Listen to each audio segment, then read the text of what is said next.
आपका प्रश्न है, दुख क्या है, क्यों है, किसको होता है, किस कारण से होता है और इससे छूटने का उपाय क्या है। वास्तव में आप बहुत भव्य हैं जो आपने दुख के स्वरूप को जानने की बात कही। जिनवाणी कहती हैं कि इस लोक में अनंत जीव हैं, सभी जीव सुख चाहते हैं, दुख से भयभीत रहते हैं। विडंबना ये है कि जो अनंत जीव सुख चाहते हैं उन जीवों ने सच्चे सुख को नहीं समझ पाया। कोई बिरले जीव हैं उनमें से जो सच्चे सुख के अभिलाषी हैं, और वे जीव सुखाभास को सुख मान के दुख को नहीं जानते, क्षणिक दुख को नहीं समझते हैं, और ये दुख आगे दुख का कारण होता ये भी नहीं जानते। आपने पूछा दुख क्या है। जीव के परितापन या पीड़ा दायक जो परिणति है, भाव है, वो दुख है। क्यों है? दो कारण हैं, अपने में या निश्चय से, और बाहर निमित्त से।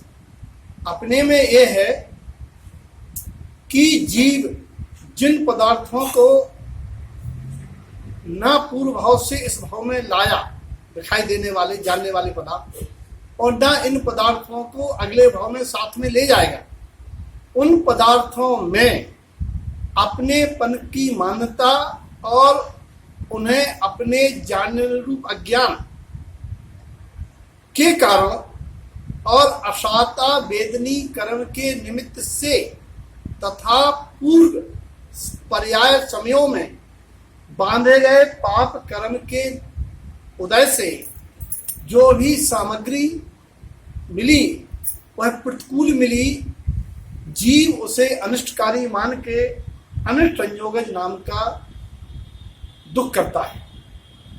और भूल के कारण जीव उन संयोगी पदार्थ में हित का, इष्टता का भाव करके उनके वियोग से दुख पाता है। शरीर में स्वाभाविक रूप से उत्पन्न होने वाली पर्यायी परिणाम के निमित्त से उत्पन्न हुए रोगों में दुखी होता है, या नाना प्रकार के पदार्थों की इच्छा के कारण उनको प्राप्त करने का निदान बांध के दुखी होता है। वर्तमान में जीव चाहे कि दाहे में झुलस के दुखी हो रहा है। अगर पुण्योदय से पदार्थ मिल जाएं तो उन पदार्थ में प्रतिकूलता मिलने पर दुखी होता है, और उन पदार्थों को अपने मन माफिक परमाना चाहता है। मेरा बेटा मेरे हिसाब से चले, मेरी बहू मेरी पत्नी मेरे हिसाब से चले, और जब वो नहीं चलती है तो दुखी होता है। ऐसे दुख के नाना प्रकार हैं, और दुख के लेकिन बिरला है कोई जीव जो दुखी होता है। ये विषय इतना बड़ा है कि कई बार आप चर्चा करें, कभी दुख के कारण, फिर दुख के निवारण। वर्तमान में जीव दुखी क्यों नहीं हो रहा? क्योंकि जीव गति सुखी है। राजा अरविंद ने एक कथानक के माध्यम से, राजा अरविंद को एक अवधज्ञानी मुनिराज से पूछा, महाराज मेरा अगला भाव क्या है? उन्होंने कहा, राजन आप पाप उदय से आपने त्रियच गति का बंध कर रखा, नीच गोत्र का, जिस कारण आपको मल का कीड़ा बनना पड़ेगा, और वो भी चमकदार। बोले महाराज उसके बाद? बोले उस भाव के बाद आप पुनः राजा बनेंगे। सुन के आए, बोले बेटा मेरी एक अंतिम इच्छा है, मैं मर के कीड़ा बनूंगा और तुम उस कीड़े को मार देना, बस ये हमारी इच्छा पूर्ति कर देना। बोले ठीक। कुछ दिन बाद राजा का निधन हुआ। मुनिराज के बताए अनुसार अवधज्ञानी मुनिराज थे, वह कीड़ा बना, और बेटा ने सोचा पिता की आज्ञा अंतिम इच्छा पूरी करूं। मारने के लिए घर के पीछे उस समय झाड़ू शौचालय चलते थे, तो वहां पहुंचा, वो कीड़ा निकला, ये मारने को उद्यत हुए, अंदर मल में घुस गया, बहुत देर खड़ा रहा, फिर बाहर निकला, फिर मारने को उद्यत हुए, फिर घुस गया। बोले देखो भाई पिताजी, आपने कहा था सो हम आए, अगर आपको मरना हो तो बाहर आ जाओ, और नहीं मरना चाहते तो हमसे काय को कहा था, काय को परेशान कर रहे हो।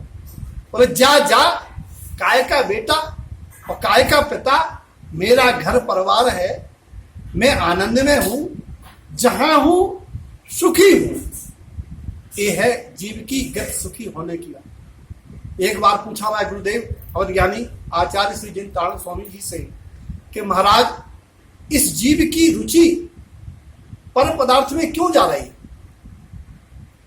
ये दुख को क्यों नहीं समझ पा रहा।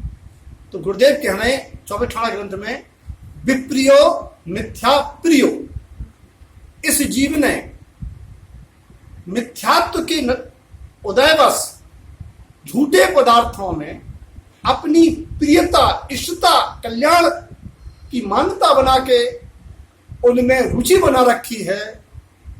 यही अनादि विपरीत अभिनिवेश अतत्व सिद्धांतवश जीव यथार्थता से वाकिफ नहीं है, इसीलिए उसकी उनमें रुचि है और उनको अपने हिसाब से प्रणमाने का दुख करता है।